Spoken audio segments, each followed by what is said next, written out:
Hello, everyone. You're welcome to this episode of the Just Unsecure podcast. Today, as you know, we always have a series where we invite the best in the industry as regards a particular subject or practice area in information security. Today, that is what we're going to do. We're going to bring someone in to talk to us about a very key topic about cyber security framework. And then we'll see that person focus on specific one as we go on. Don't forget, subscribe, follow, and watch the other video recordings that we've had, podcast recording on all channels from Google to Apple to Spotify to Intune. You have something to say? Wow.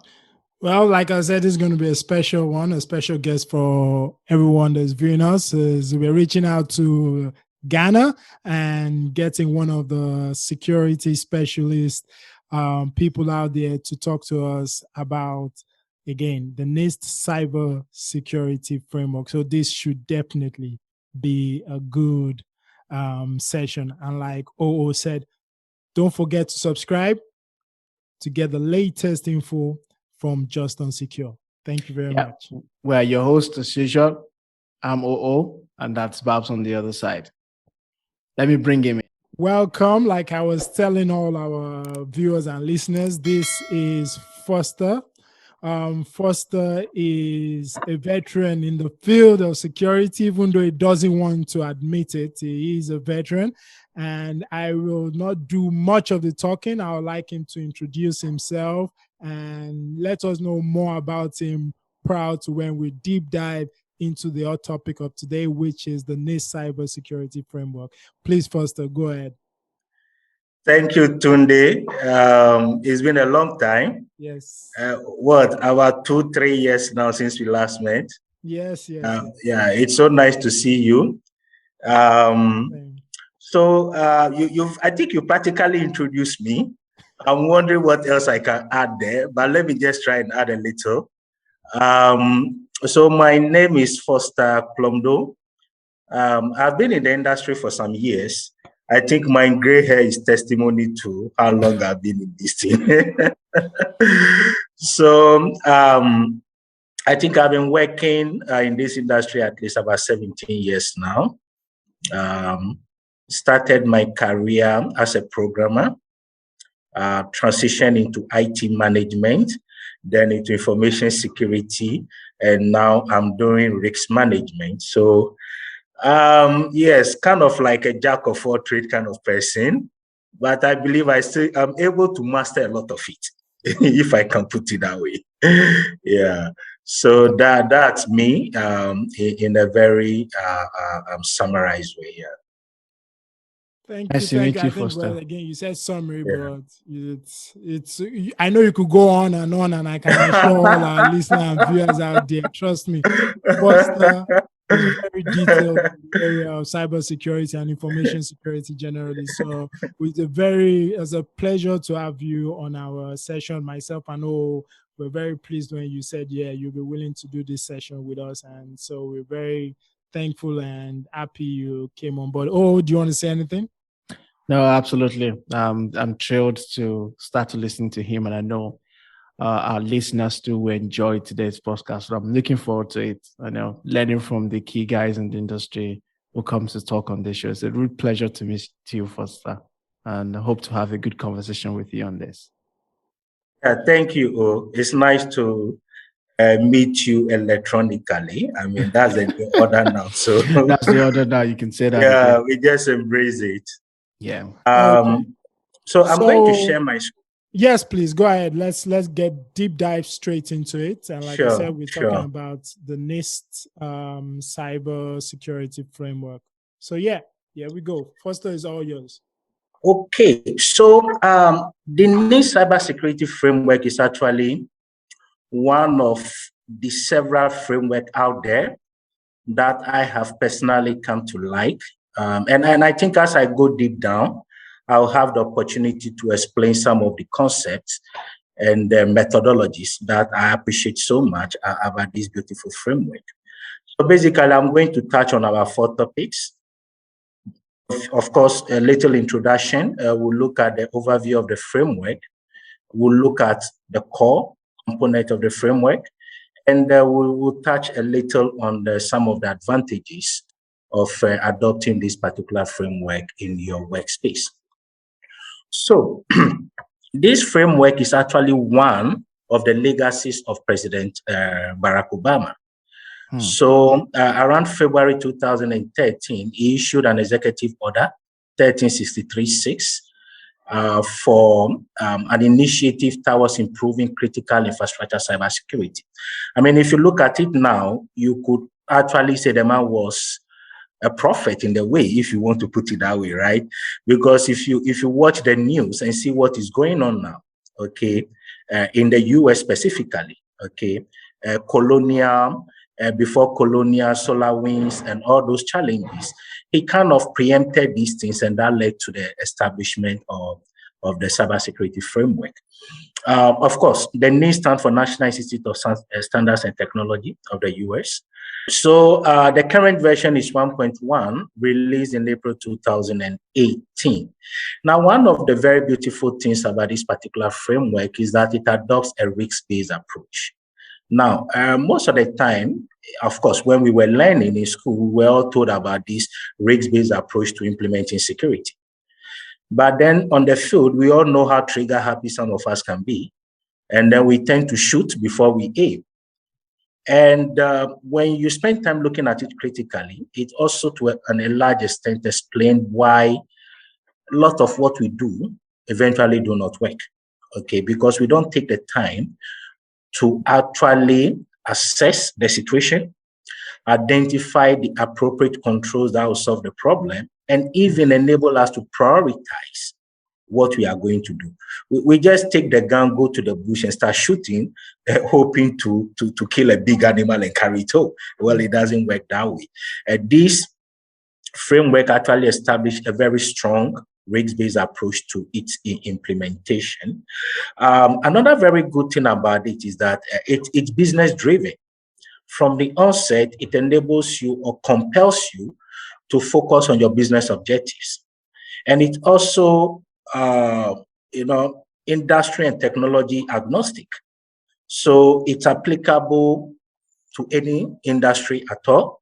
And it does not make recommendations of technology. So you can adopt whatever technology is most suitable for you in implementing it. It enables a consistent approach to describing the current and target state. We'll get into the details. They're a very beautiful concept.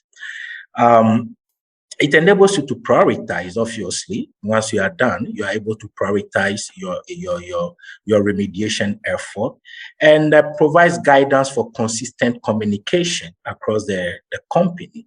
One of the funny things you realize when talking to leadership is they don't understand you. Okay. Yeah. You go and you say all the big words you are familiar with, but the truth is they don't understand you. Absolutely. And you also notice sometimes even across literature that the terminologies are a little different and interpretation vary. Okay. Well, if you work with the NIST, if a company adopts the NIST, then that is standardized. The vocabulary is standardized. Communication is easier because you're all using the same set of words, right? So it becomes sort of I was going to use a word. I don't want to be called a blasphemous. It becomes sort of like a Bible, okay, that we could use to guide our initiative within the enterprise, which I believe it's a good thing. So let me move on. Let's dig a little deeper into what this beautiful framework is all about. So the framework, in spite of its very big name, consists of only 3 main elements: the core, the implementation tiers, and the profile. So when we say the core, what are we referring to? Well, the core is like the kernel. It is the hub around which everything revolves, okay? And it consists of 5 functions: identify, protect, detect, respond, and recover. Now, these 3 functions kind of forms also like a cybersecurity life cycle, and it closes the loop, because the truth is, you cannot fix a problem you don't know. and you cannot protect what you don't do. So you start with identification, okay? And then you move to protect. But if you are protecting, it doesn't mean protection is holistic. Something might go wrong, okay? Murphy's Law. If it will go wrong, it will go wrong, right? So you want to make sure that when it goes wrong, you are able to detect it. And then you want to be prepared to respond accordingly once you detect the wrong that has gone on. And you want to recover gracefully so that you don't experience any negative business impact. Now, maturity tiers is also a very beautiful concept. Now, purely from process engineering perspective, we know that you cannot improve what you cannot measure. Okay, so if you are going to pursue an initiative, it becomes very logical that you have a mechanism through which you can measure your progress. That's what the maturity tier does. And it is hinged on the capability maturity model instrumentation. So you see, you have 5 phases, starting from initial, repeatable, defined, managed and measured, and of course, the ultimate being optimized. Okay. Now, another beautiful concept about process re-engineering or process engineering is you need to know where you are to know where you are going. If you don't know where you are, then any road will take you nowhere. Okay. So that's what the profiles do. Through the maturity tiers and the risk assessment inherent to the core, you are able to determine your current status. And then based on your business objective and where you want to be, you are able to set a target status. And that creates sort of like a roadmap for you to work towards gradually. Of course, you don't have to leap from initial to optimize, okay? But you can take baby steps and gradually you work towards your ultimate goal. Now, I Foster, if I may just chip in here. You know, you mentioned critical thing about the last slide that you can't just jump from initial to optimized. You know, some people want to do that. Why did you say that? Is it because it is not possible or it is not sustainable? Okay, I mean, that's a very interesting question. I wouldn't say it is impossible. Given time, given the appropriate resources, of course, why not? It is possible, okay? Pragmatically, it helps for you to move gradually because initial means you have nothing. Thank you. You see, you don't wake up to fly, you crawl, then you walk, then you run. Absolutely. Okay, it helps to work gradually because then you also establish the necessary processes to support you from falling back. If you try to just leap forward, you might not be totally matured and you might be able to check all the boxes, but then when the earthquake comes, would you be able to stand? Because your foundation might not be strong.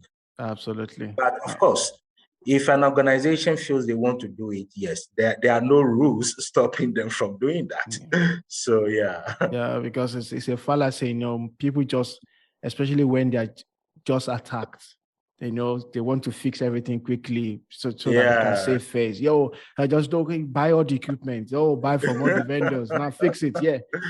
They will continue from there. It is not. This is maturity, not technology fixes. Yeah. Exactly. Go ahead, please. Exactly. So this is the cyber life cycle I was referring to. You see how it beautifully closes the loop, and kind of on the left-hand side, it details the objectives of the respective functions. I spoke a little about identify. Okay, inherent to identification also is the business context.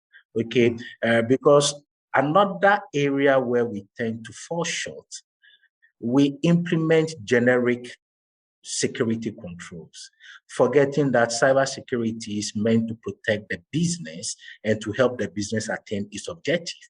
What works for a different company might not work exactly the same way for you. Why? Because your needs are different.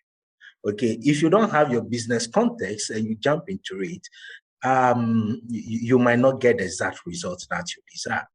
Okay, I will not spend too much time here because I kind of gave a little intro to it, and also for the sake of time, I'll just move on. So I'll stop here for a moment and just walk through. So if you look at the framework itself, we talked about the 5 core functions, okay? And it is broken down. Each function is broken down into subcategories, okay? You have the, each function is broken down into categories. So you have the categories, there are a total of 21 categories there. Okay, 21 categories. And then when you go to each category, you have subcategories, and then you have the references. Another very interesting thing about this framework, it is voluntary. When you read the literature, they always tell you that it's voluntary. It does not compel you to adopt one set of standards or the other.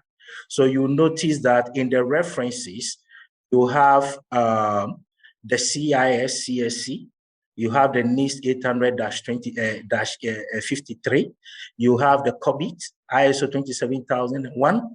They are all made available there for you to adopt the one that suits you the best. The important thing is that you satisfy the risk requirement. Okay, there is a control objective, satisfy it using whichever framework is good for you. Isn't that flexible? That is absolutely flexible and lovely. Now, let's talk about the advantages. So there are several advantages with this particular framework. I just decided to pick a few. The first one is that it enables you to get a clear view of where you are. Then you can make an informed decision on where you want to be. Okay. It also gives you the best practices out there for cybersecurity. Okay, gap analysis, the life cycle management I already spoke about.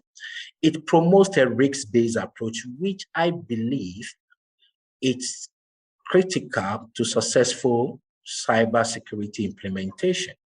I did a presentation a couple of weeks ago, and at a conference, and I really emphasized on this. Risk assessment is so critical, and when we fail to do it properly, we are only shooting ourselves in the foot, because either we are not solving the right problem we should be solving, or we are not applying the totality of the controls that we need to apply to solve the problem that we need to solve. Why? Because we didn't go deep enough to understand the problem. Okay, so it is very critical that we do that. It enables you to identify mitigation strategies, evaluate your potential tools, okay, and of course, the visibility that it gives you across your internal business function, of course, to your leadership as well, so that they also get a very good knowledge of what is ongoing. So with that said, gentlemen, I'll pause here. And I believe I can see your faces. You have a lot of questions. Okay, let's talk. Well, let's have a little Sunday chat. Yes, definitely. I was gearing for more information, but yes, I think it's now time for us. My first question is, should I say, this is one of the high level frameworks to be adopted. We've talked about it in one of our previous sessions. But what I wanted to understand is, are there any other cyber security framework apart from the NIST that you would recommend organizations to actually look at as well for them, apart from the NIST? Yes, Tunde, you've touched a very interesting topic. Our industry is chaotic. It's chaotic, and I believe some of us, we are in this thing because we like the chaos. So sometimes there are so many standards, there are so many framework and guidelines. Tomorrow there is a new one, tomorrow there's another one is coming. There are so many of them. Now, what I've realized is that most of them seems to revolve around the same core concepts, okay? But let me speak directly to your question, and then I'll expatiate it a little more. There are so many frameworks, actually. Look, for example, you have the ISO 27001, Of course, we all know about that one. And then the control objectives in the ISO 27002. Okay. Now, one thing, you have the COBIT, you have the CIS, critical cyber controls, okay, which was formerly the SANS critical 20 controls. Now it has been passed on to the Center for Internet Security. There are so many frameworks out there. One thing I noticed about the NIST is that the NIST adopted just about 5 of all these many controls out there. Okay. So one thing I noticed is that the NIST Cyber Security Framework adopted just about 5 of all these plenty framework and standards out there. It adopted the CIS CSC, okay, which is the Center for Internet Security Critical Security Controls, the NIST 800-53, the ISO 27001, COVID 5, and the Security for Industrial Automation and Control Systems. Okay, so the interesting thing is, why did they adopt these 5 controls as the reference points, right? I believe it's because they feel that these are holistic enough. You see, for example, we know there is an ISO 27032 for cybersecurity, where they didn't mention it here. Not even in the most recent revision in 2018. Why? Because it is inherent to the ISO 27001. Okay, so yes, there might be a lot of controls out there, a lot of framework and standards. The question is, which is relevant? Do you need to be control chasing or framework chasing? I disagree. All you need is the one that will satisfy your need, and you follow it. Now, let me make another biblical quote. David killed Goliath with a stone and a catapult, not a machine gun, not a big sword. He went with what he had because that is what he was skilled with. Okay, and if somebody wants to know which framework to adopt, I would not say go with the NIST or whichever one. Go with the one that is easier for you to assimilate. Go with the one that best fits your business context. Go with the one that you believe you can implement, because there is a convergence in there. If you do it the right way, you notice that they converge. Yeah, that's absolute. That answers most of the challenges we have in the industry. Sometimes we have so much compliance framework that people are confused on which one to pick, and people go to take up one that might be very hard for them to even to defend or also to implement. And that's how we talked about that the follow-up that question that I asked the other time, jumping from the initial to optimized. You need to think about that. How do you start, from where, from what, and then going up there? Yeah, absolutely true. Totally agree with you. I totally agree. The next question I would like to ask my own next question, Freddie, if you allow me. So please go ahead. So my question will be very simple. Who do you think the NIST Cyber Security Framework affects in the industry? Wow, that's a big one. So let me ask you a counter question. Who do you think is susceptible to cyber attack? Sure. So, everyone, okay. That is the truth. Look, if you feel that you are susceptible to cyber attacks, if you feel that within the current world in which we live, when there is a war out there, okay, let's not kid ourselves, there is a war out there, and this war is taking no prisoners. Okay, I read an article yesterday where bad actors are now convincing employees to install malware so that they will share the booty with them. Okay, there is war out there and no prisoners are being taken. So if you feel that you could be at risk, that this war could come to your doorsteps, then prepare. Absolutely. And if you want to prepare, then the NIST, as well as any other framework, is totally suitable for you. Now, yes, you might want to implement the NIST, but then, sometimes things are easier said than done. Not that implementing the NIST is difficult, but then you want to know if you have the resources. Okay, you have the resources, you have the ability to carry it through. But it applies to everyone. Yeah. Well, like once you mentioned that, because we're just talking about it as well this week when we read the article about, trying to get an employee to deploy ransomware within the network of an organization. That is scary. It is news for every organization. Yeah. Definitely. Yeah. They are turning your warriors against you. Okay? Absolutely, exactly. You understand? So your security awareness, your check, background check, everything needs to be top notch. In fact, you might even have to go to ensure, like, hey, is your employee every day? Can you tell if they're happy or not? So so it's that critical. And perhaps on the critical side is now, I hope you are compensating your security guys and your administrators properly. If not, you are in trouble.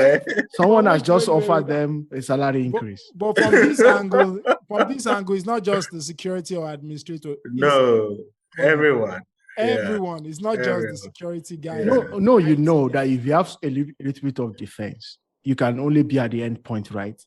But if someone who is a security and administrator who has the privilege to be able to install malware on your physical servers, that is it. Well, it's just a single point of click and distribute. If an endpoint distribute it, it could be like, yes, I have to move laterally, I still have to do some work. But if you get your administrator, your security guys at the gateway to say, okay, why not 40% salary increase? After all, well, those are the key areas, so that we don't drive off the road. Yeah, I just want to ask a quick question. If I or anyone wanted to implement the NIST CSF, how long and what cost do you think they should be looking at? How long, first of all, and the cost range you think about? That's an interesting question, Tunde. I just ended the last sentence by saying it depends on your resources. So that's a very interesting question. This is a question where I'm going to be a little philosophical with. Okay, not to dodge the question, but we are able to do what we are able to do based on what we have. Okay, that's a deep philosophy. Okay, so now, willing to do something is a good thing. Do you have the resources? Do you have the skill set? Do you have the experience? Do you have the managerial support, the leadership support required to do it? Okay, but let's grant it that all these things are in place. Okay, the initial risk assessment, maturity assessment, and everything. If let's say somebody who is experienced in doing risk assessments, depending on the scope, because that also matters, right? It's not the same doing for 10 critical systems as doing it for, a large enterprise of thousands of systems, right? And functions and services. But given the requisite expertise and the team to support and the leadership, where we are over there, it's not really that difficult. The time will vary, of course. So let's take an average. A business of maybe 100 users with about 10 to 20 critical business functions. Okay. Yes, something like that probably for the risk assessment shouldn't take more than 1 month. Okay, the maturity assessment is derived from the risk assessment. So that one becomes a little quicker. But the tricky thing with the maturity assessment is you must have your framework in place. Okay, so you want to have defined a certain maturity model against which you are going to measure. If you are going to say you are initial or you are optimized, well, against what backdrop? Okay, so you want to establish that, okay, maybe I'm going to create a rule of thumb across people, process, technology, governance, if that is applicable to your scope.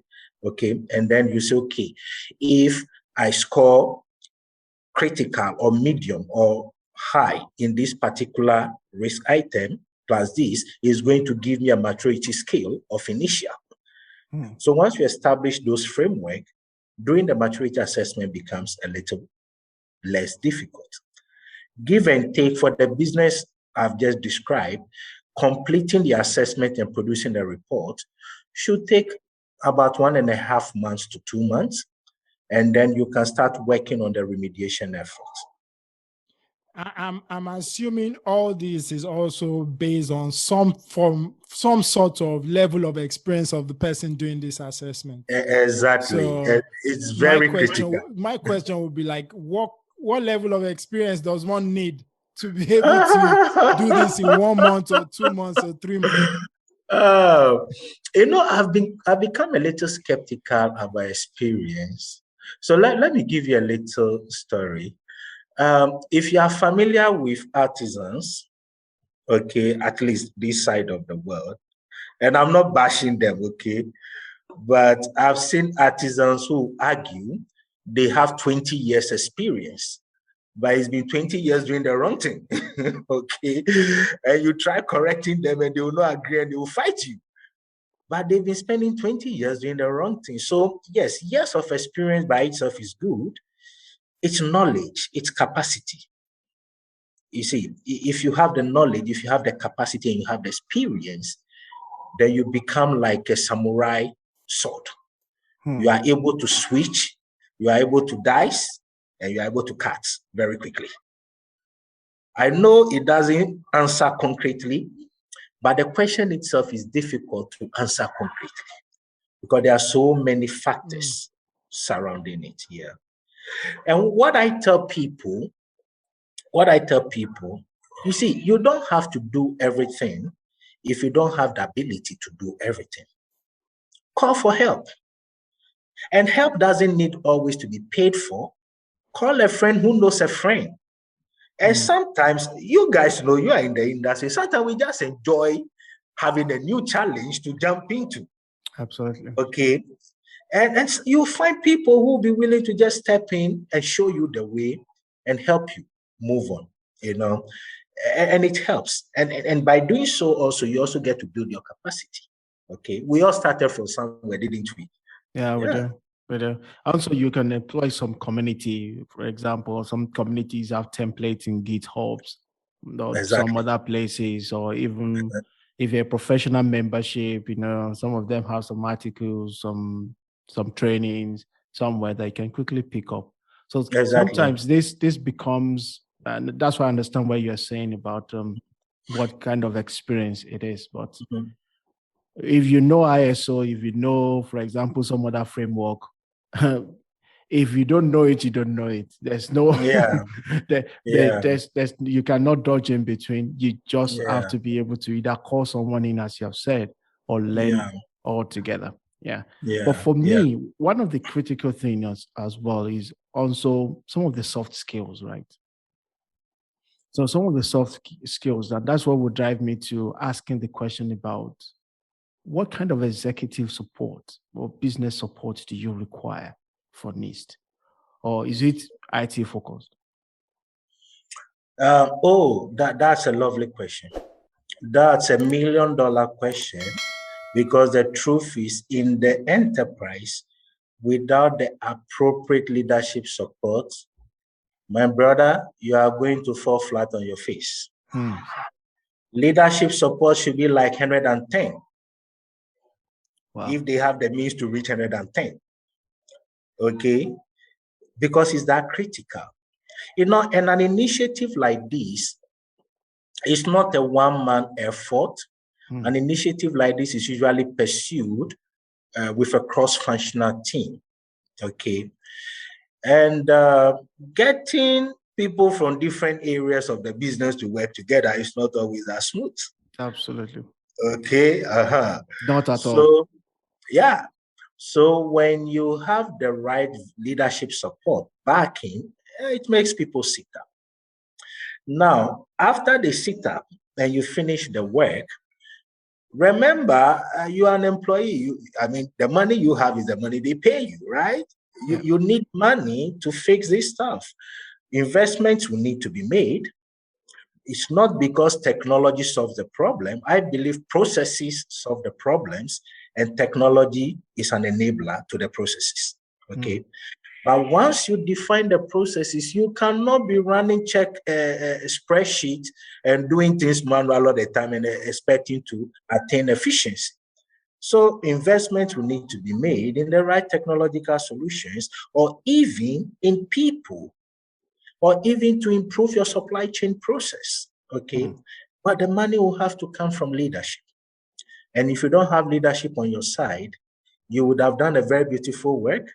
You would have spent sleepless nights, and you end up with a white elephant sitting on your desk. So leadership support is pivotal and can never be underestimated. Thank you. Thank you for that. Thank you.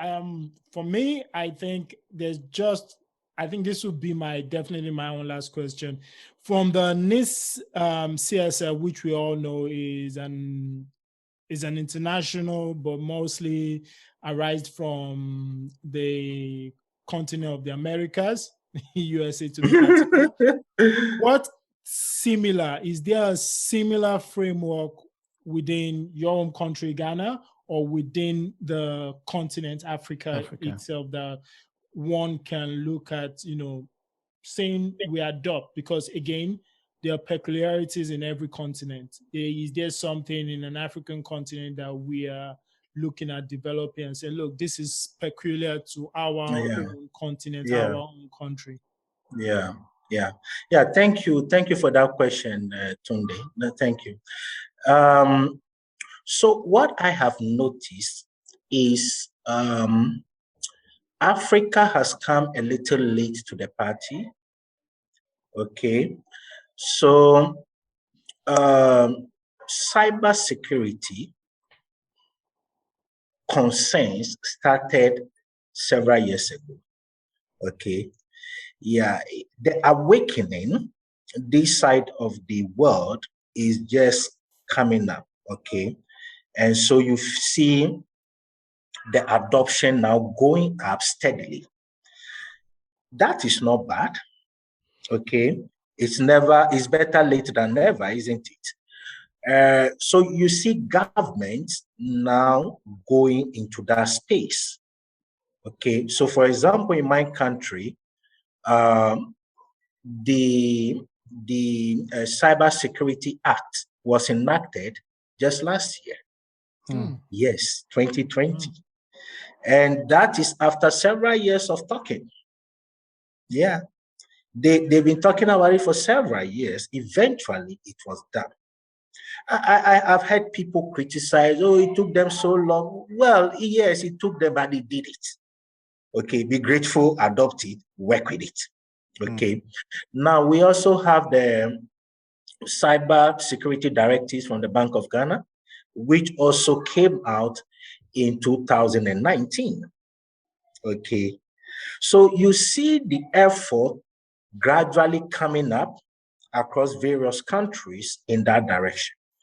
Now, what I have not seen, and I'm not surprised it is not that way, but what I've not seen is an effort to develop something equivalent to the NIST, the ISO 27000 series, COBIT, CIS. I haven't seen an effort to reinvent the wheel. And I think it makes sense to a certain degree. Because yes, there are peculiarities, but those peculiarities will manifest during the implementation if you do your business context properly. Mm-hmm. Okay. So what you see happening is more at the regulatory sphere. Yeah. Okay. So the regulator comes in. So they want certain critical things to be in place. They make it a regulation. But they are not trying to reinvent the framework itself, because I think they feel it is not necessary to do that, but they can pick what matters to them most and then set it in concrete law that I need you to satisfy A, B, and C. And that is a trend I have seen coming up in Africa. So invariably, if it's right to say, you're saying that they're more like localizing the global framework. Exactly. They are localizing it, not in its entirety. Yes. They're picking what matters to them most, and then they are driving on those ones. Yes. Very well said. Very well said. They are localizing it. Yeah. Fantastic. Which is good. Yeah. Thank you so much. Yeah, I was going to say for me that. I don't know if Owo has anything else. You know, Babs, as usual, we can, if we continue like this, we can go on to like tomorrow morning. You know, we have a lot of things to talk about, which we will take outside of this, but at least want to keep this in context. Thank you guys for joining us. We really appreciate you, Foster. Thank you for that world-class explanations and some of those references. It's a delight to meet you, and we hope our viewers enjoy it. Babs, close this out. Well, like I've said earlier, this was a great session, and definitely Foster definitely did not disappoint. He laid the foundation and built on it clearly, and I'm sure all our viewers and listeners out there really will enjoy this session. Like I said, if you want to know more, subscribe on the channel, and we're on all the major outlets on podcast. If you have anything you want to talk to us about, just contact us on juteam@justunsecure.com. We'd like to thank Foster. And Foster, would you like to say anything before we close this session? Guys, thank you for the opportunity. Okay, it's been fun. Sunday afternoon fun. You know, just talking about the things we love. Okay, so thank you so much, and have a wonderful day. Yeah. Thank you all. Thank you. See you next time for Just Unsecure. Bye. Bye.